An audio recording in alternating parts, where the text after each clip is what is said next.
देश महान मराठा राजा छत्रपति शिवाजी की 392वीं जयंती उत्साहपूर्वक मना रहा है। इसी कड़ी में शिवसेना कार्यकर्ताओं एवं भारत रक्षा मंच के सदस्यों ने वीर शिवाजी का पुण्य स्मरण करते हुए उनके बताए देश सेवा के रास्ते पर चलने का संकल्प लिया। प्रसिद्ध चिकित्सक और समाजसेवी डॉक्टर जितेंद्र जामदार को जन अधिकार परिषद में उपाध्यक्ष बनाए जाने से उनके समर्थकों में हर्ष की लहर है। प्राइवेट मेडिकल प्रैक्टिशनर्स एसोसिएशन के सदस्यों ने घोषणा की है कि मंच के सेवा कार्यों में बढ़ चढ़कर हिस्सा लेंगे। पूरे विधानसभा क्षेत्र में 21 फरवरी से 28 फरवरी तक अलग अलग क्षेत्रों में स्वास्थ्य शिविर आयोजित किए जाएंगे। कांग्रेस कार्यकर्ताओं ने पत्रकारों से चर्चा करते हुए बताया कि 2 मार्च को रामलीला मैदान बाई का बगीचा में मेगा स्वास्थ्य शिविर का आयोजन किया जाएगा। चतुर्थ श्रेणी कर्मचारियों के पदों के लिए निकली भर्ती प्रक्रिया में शामिल होने लगभग 5000 उम्मीदवार जिला न्यायालय पहुंचे। लिहाजा जिला अदालत में सुरक्षा के पुख्ता इंतजाम रहे। वहीं कोरोना गाइडलाइन के तहत परीक्षार्थियों का अदालत परिसर में प्रवेश दिया गया। 4.5 लाख पेंशनर से प्रदेश सरकार द्वारा किए गए वादे अधूरे हैं। अधूरे वादे याद दिलाते हुए पेंशनर्स एसोसिएशन ने 31% महंगाई भत्ता, उसका एरियर्स एवं 5 लाख तक का मुफ्त इलाज कराने की मांग की है। सीएम के नाम लिखा पत्र सांसद राकेश सिंह को सौंपा गया है। तेंदुए के संरक्षण के मामले में मुख्य वन संरक्षक द्वारा पिछले 8 माह से कोई भी कार्य योजना तैयार नहीं किए जाने को हाईकोर्ट के आदेश की अवहेलना मानते हुए याचिकाकर्ता नागरिक उपभोक्ता मार्गदर्शक मंच ने सीसीएफ को अवमानना नोटिस भेजा है। जिले में अवैध कच्ची शराब बनाने और विक्रय करने वालों के विरुद्ध कार्यवाही का अभियान लगातार जारी है। इसी कड़ी में रांझी बापूनगर खेरमाई मंदिर के पास आबकारी विभाग के अमले ने अवैध कच्ची शराब बनाने के ठिकानों पर दबिश दी। इस कार्यवाही के दौरान आबकारी के अमले को भारी मात्रा में लाहन बरामद हुआ। रांझी बड़ा पत्थर क्षेत्र में रहने वाले ललित कुमार के घर में उस वक्त हड़कंप मच गया जब घर के बाहर खेलते खेलते उनका 3 वर्षीय बालक अचानक गायब हो गया।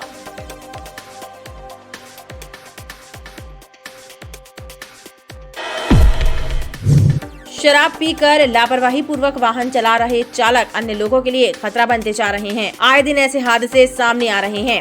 ताजा मामला भंवरताल क्षेत्र का है, जहां पर नशे में धुत एक कार चालक ने एक अन्य कार को जोरदार टक्कर मार दी और घटना के बाद मौके से फरार हो गया। पश्चिमी विक्षोभ के सक्रिय होते ही मौसम में बदलाव हो गया है और एक बार फिर से शहर में बारिश ने दस्तक दे दी है। आसमान में सुबह से छाए बादल दोपहर को बरस पड़े और बारिश के साथ ही मौसम का मिजाज बदल गया।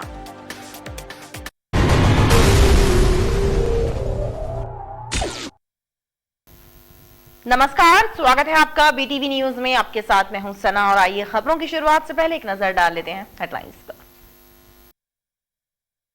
उत्साहपूर्वक मनाई गई छत्रपति शिवाजी की 392वीं जयंती। जगह जगह हुए आयोजन, राष्ट्रभक्ति का संकल्प हुआ मजबूत। पूरे विधानसभा क्षेत्र में कांग्रेस मनाएगा मानव सेवा सप्ताह। आयोजित होंगे निःशुल्क स्वास्थ्य शिविर। 2 मार्च को बाई का बगीचा रामलीला मैदान में आयोजित होगा मेगा स्वास्थ्य शिविर। और न्यायालयीन सेवा के तहत चतुर्थ श्रेणी कर्मचारियों के पद पर निकली भर्ती में शामिल होने जिला अदालत में उमड़ी बेरोजगारों की भीड़। सुरक्षा के रहे इंतजाम, कोरोना प्रोटोकॉल का पालन कराते हुए परीक्षार्थियों को दिया गया प्रवेश।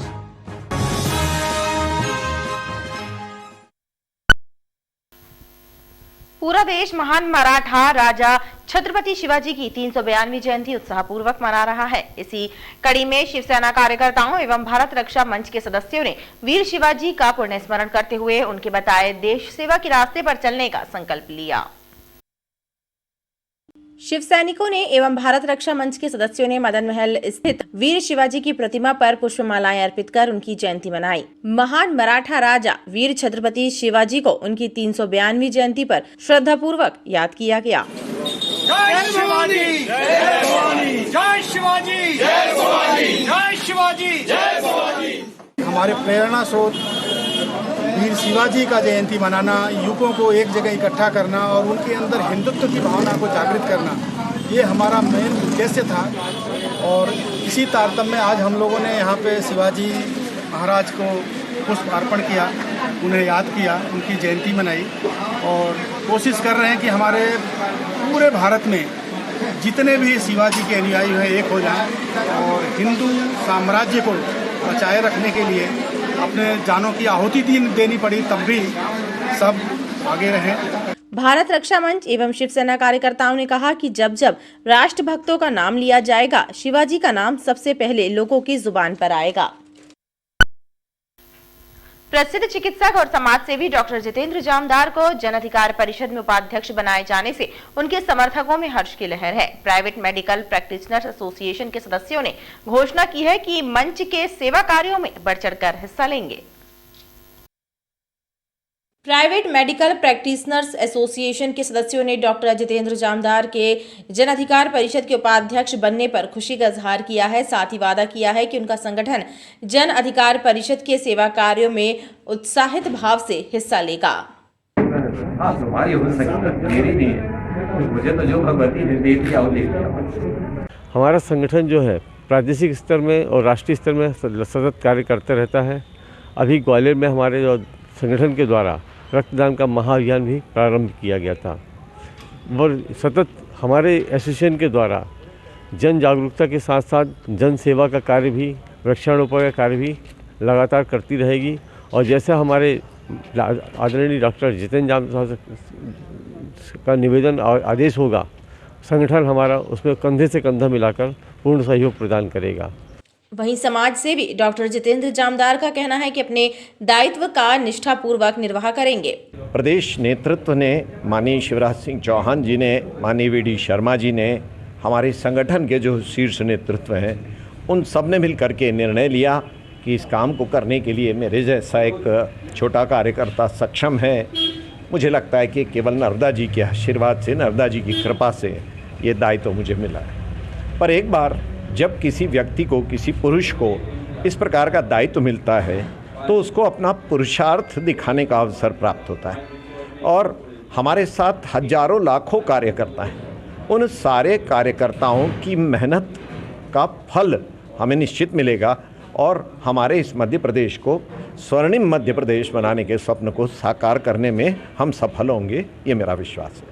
पदाधिकारियों ने बताया कि पीड़ित मानवता की सेवा के लिए जन अधिकार परिषद समर्पित भाव से कार्य करने वाला संगठन है। पूर्व विधानसभा क्षेत्र में 21 फरवरी से 28 फरवरी तक अलग अलग क्षेत्रों में स्वास्थ्य शिविर आयोजित किए जाएंगे। कांग्रेस कार्यकर्ताओं ने पत्रकारों से चर्चा करते हुए बताया कि 2 मार्च को रामलीला मैदान बाई का बगीचा में मेगा स्वास्थ्य शिविर आयोजित होगा। पूरा सप्ताह सेवा के संकल्प के रूप में मनाया जाएगा।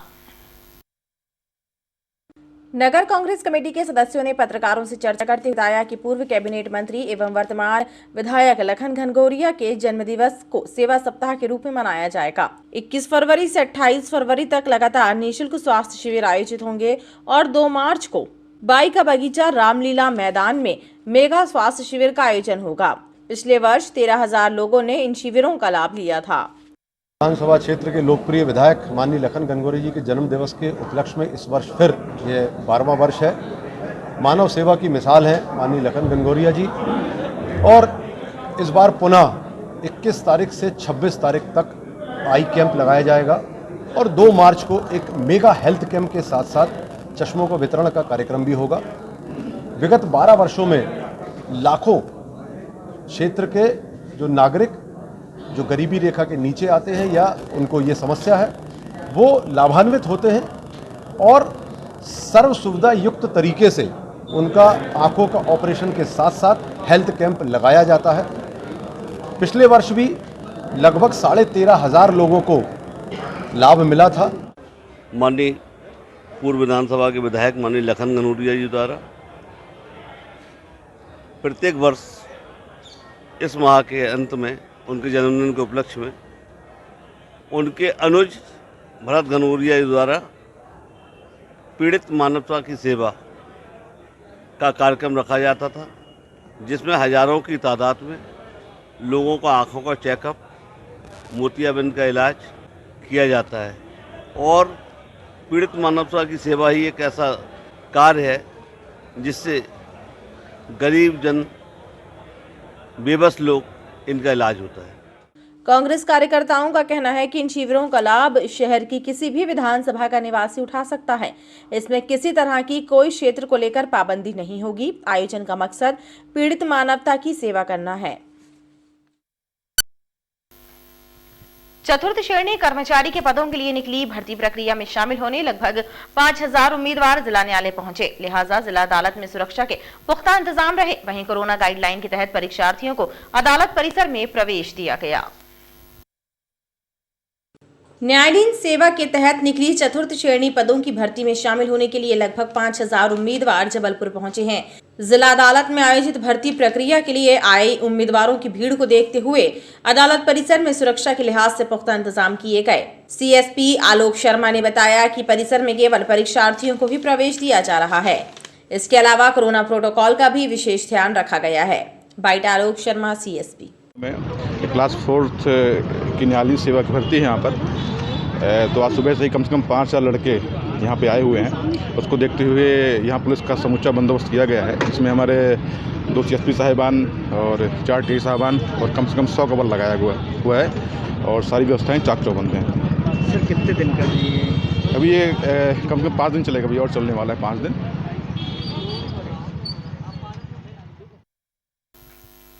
तेंदुए के संरक्षण के मामले में मुख्य वन संरक्षक द्वारा पिछले 8 माह में कोई भी कार्य योजना तैयार नहीं किए जाने को हाईकोर्ट के आदेश की अवहेलना मानते हुए याचिकाकर्ता नागरिक उपभोक्ता मार्गदर्शक मंच ने CCF को अवमानना नोटिस भेजा है।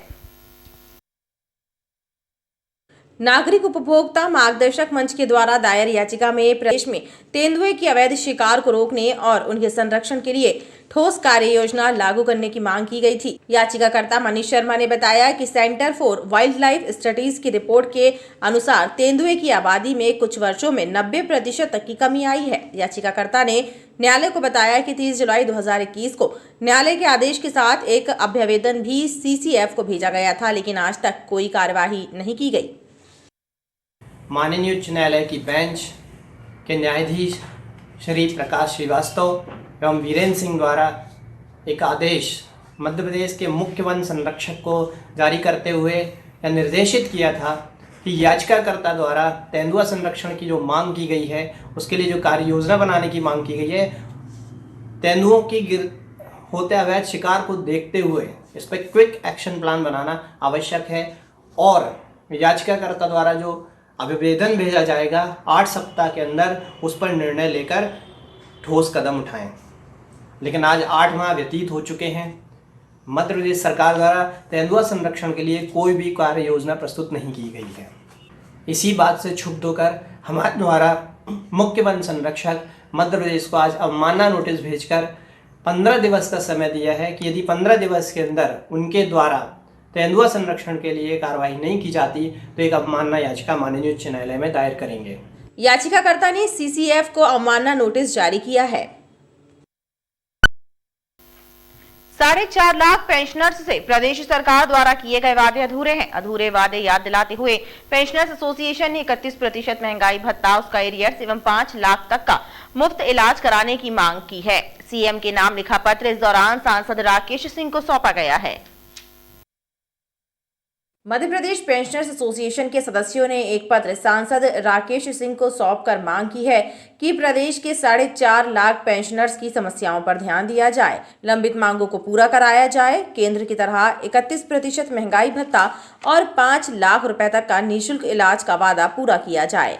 इसके साथ ये आपके गवर्नमेंट ऑफ इंडिया से होम डिपार्टमेंट ने जारी किया था कि दोनों राज्य अपनी सहमति का जो विवाद है मध्य प्रदेश छत्तीसगढ़ इसको सुलझा दें, लेकिन उसका क्रियान्वयन नहीं हुआ। हम लोगों ने जबलपुर के लोकप्रिय सांसद माननीय राकेश सिंह जी से सौजन्य भेंट करके उनका सम्मान किया और पेंशनर्स 4.5 लाख मध्य प्रदेश के पेंशनर्स की लंबित मांगों के संबंध में उनका ध्यान आकर्षित किया, उनको मांग पत्र सौंपा है। निवेदन किया है कि जो केंद्र सरकार के कर्मचारी और पेंशनर्स को DA मिल रहा है वही हमें मध्य प्रदेश में दिलाया जाए।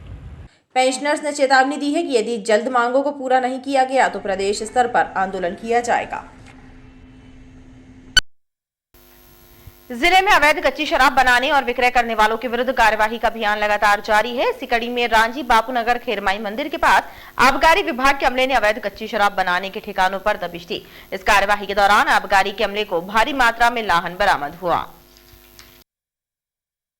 अवैध कच्ची शराब बनाने और विक्रय किए जाने वालों के विरुद्ध आबकारी विभाग की कार्यवाही का अभियान लगातार जारी है। शनिवार को रांची बापूनगर खेरमाई मंदिर के पास आबकारी विभाग के अधिकारियों ने अवैध कच्ची शराब बनाने के ठिकानों पर छापामार कार्यवाही की।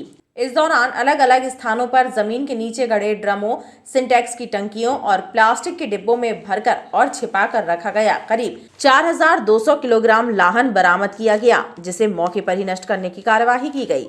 एक सूचना मिली थी कि बापूनगर रांची में खेरमाई मंदिर के पास जो नाला है बस्ती और जीसीएफ के बीच में, वहाँ पर अवैध रूप से कच्ची शराब बनाई जाती है। तो उस सूचना पर जो है तो आज सुबह सुबह दबिश दी गई थी। तो वहाँ पर बहुत सारे ड्रम, टंकियाँ से भरे हुए लाहन बरामद की गई। लगभग 4200 किलोग्राम, 4200 किलोग्राम के आसपास जो है तो लाहन बरामद की गई, जिसका सैंपल लेकर के मौके पर नष्ट किया गया। कच्ची शराब भी 105 लीटर के आसपास बरामद की गई है विभिन्न स्थानों से। और एक स्थान जहां पर चैम्बर था, जमीन के अंदर गड्ढा खोद करके और चैम्बर बनाया गया था, वहां से भी कच्ची शराब बरामद की गई है। कुल कार्रवाई में 105 लीटर के आसपास कच्ची शराब भी बरामद की गई है और एक अज्ञात व्यक्ति के विरुद्ध 34(2) की कार्रवाई भी की गई है। इसके अलावा मौके से कुल 105 लीटर हाथ भट्टी शराब भी बरामद की गई और अज्ञात लोगों के विरुद्ध आबकारी एक्ट की धाराओं के तहत प्रकरण दर्ज कर पतासाजी की जा रही है। रांची बड़ापत्थर क्षेत्र में रहने वाले ललित कुमार के घर में उस वक्त हड़कंप मच गया जब घर के बाहर खेलते खेलते उनका 3 वर्षीय बालक अचानक गायब हो गया। बदहवास परिजन बच्चे की तलाश में भटकते रहे। वहीं क्षेत्र में एक व्यक्ति ने सड़क पर घूमते लापता बच्चे को रांची थाने पहुंचाया और लगभग 5 घंटे की मशक्कत के बाद बच्चे के परिजनों की खोज कर उसे उनके हवाले कर दिया। लापता बच्चे देवांश को सकुशल देखकर उसके पिता ललित और मां रानी की खुशी का ठिकाना नहीं रहा। बड़े पत्थर में एक लकड़ी की टाल की दुकान है श्री रामकिशोर साहू जी की। उन्हें वो बच्चा दिखा, उससे पूछताछ की, किंतु कुछ बताने में असमर्थ रहा और उन्होंने तत्परता दिखाते हुए आसपास के लोगों से पूछताछ की, किंतु तब भी कोई पता नहीं चला। तो वो तुरंत पुलिस थाने में लेकर आए, करीब 1-1.5 घंटा पहले की बात है। और उसके बाद कंट्रोल रूम को प्रसारित किया गया कि एक बच्चा जो है 3 साल का देवांश नाम का थाना रांची में किसी सज्जन व्यक्ति ने ला करके दिया हुआ है। तो जो है मैसेज लोगों तक पहुंचा और उस मैसेज के चलते दंपति यहाँ थाने पर आए, दोनों पति पत्नी। उन्होंने अपने बच्चे को देखकर पहचान लिया, जिसका नाम देवांश बताया, जिसकी तस्दीक हमारे द्वारा की गई है। तो बच्चा घर में नहीं मिला। हमने आसपास में पता करे, उसके दादाजी बोले कि यहीं कहीं खेल रहा होगा, 2-3 बार आया है। बोले आप गए थे जो, उसके बाद आया है। उसके बाद हमने पता करे, वहाँ कहीं नहीं मिला। बच्चों से भी पता करे, फिर हम मार्केट साइड आए। मार्केट में फिर हम आमन वाला साइड भी आए, शायद आगे न चला गया। फिर वहाँ बहुत सारे लोग थे, उनने बताया। हमने हुलिया बताया अपने बच्चे का, तो उनने बोले हाँ ये बच्चा आपका नाम बता रहा था कि मेरी मम्मी का नाम रीना है और उसको रांची थाने में बिठाया गया है। हम यहाँ आए तो सर हमको ये बच्चा मिल गया। कितने साल का है बच्चा? बच्चा 4 साल का हो जाएगा सर, मार्च में 2 तारीख में। क्या नाम है? देवांश। शराब पीकर लापरवाही पूर्वक वाहन चला रहे चालक अन्य लोगों के लिए खतरा बनते जा रहे हैं। आए दिन ऐसे हादसे सामने आते हैं। ताजा मामला भंवरताल क्षेत्र का है, जहां पर नशे में धुत एक कार चालक ने एक अन्य कार को जोरदार टक्कर मार दी और घटना के बाद मौके से फरार हो गया। वरदान रेसिडेंसी निवासी सचिन वलेचा अपनी पत्नी के साथ जा रहे थे। उसी दौरान भंवरताल के समीप एक कार के चालक ने उनकी कार को टक्कर मार दी। इस दुर्घटना में उनकी पत्नी के सिर में चोट आई है। पुलिस ने मामला दर्ज कर कार्यवाही शुरू कर दी है। ये सचिन वलेचा जी हैं, गुडविल कॉम्प्लेक्स के सामने वरदान रेसिडेंसी में रहते हैं। उन्होंने आके रात में रिपोर्ट दर्ज कराई है कि 10:30 बजे वो अपनी टाटा नेक्सन कार से अपने घर जा रहे थे और भंवरताल गार्डन के पास सुदर्शन मोटर के सामने पहुंचे। तभी एक ए स्टार गाड़ी मारुति सुजुकी की, जिसका नंबर MP20CC 8377 है, के ड्राइवर द्वारा तेज़ लापरवाही पूर्वक वाहन चलाकर उनके कार में टक्कर मार दी गई, जिससे उनकी पत्नी के सिर में हल्की चोट आई है। प्रार्थी की रिपोर्ट पर मामला दर्ज कर विवेचना में लिया गया। बताया जा रहा है कि कार सवार नशे में धुत था और कार छोड़कर फरार हो गया था। पश्चिमी विक्षोभ के सक्रिय होते ही मौसम में बदलाव हो गया है और एक बार फिर से शहर में बारिश ने दस्तक दे दी है। आसमान में सुबह से छाए बादल दोपहर को बरस पड़े और बारिश के साथ ही मौसम का मिजाज बदल गया। पश्चिमी विक्षोभ के सक्रिय होने से मौसम के मिजाज बदल गए हैं। आसमान में बादलों की मौजूदगी के बीच सूरज की आंख मिचौली का खेल जारी रहा और दोपहर में आसमान में छाए बादल बरस पड़े। शहर में बारिश होने से मौसम का मिजाज बदल गया है और फिर से ठंड पड़ने की संभावना व्यक्त की जा रही है। अभी 2 दिन पहले गर्मी थी, तेज गर्मी पड़ी थी, अब पानी गिरा तो ठंडा मौसम हो गया है। अच्छा लग रहा है मौसम के लिए और ठंडी बढ़ेगी अब थोड़ा सा लग रहा है। गर्मी के चांसेस कम हो गए हैं। अचानक से मौसम बदलने के कारण बहुत बारिश हो चुकी है और सुबह से बादल छाए हुए थे तो बरस गए हैं और इसके साथ थोड़ी ठंडक का भी माहौल है और बूंदाबांदी तो हो ही रही है। तेज़ बारिश के साथ पानी बहुत तेज़ रहा और मौसम वैसे बहुत अच्छा हो चुका है।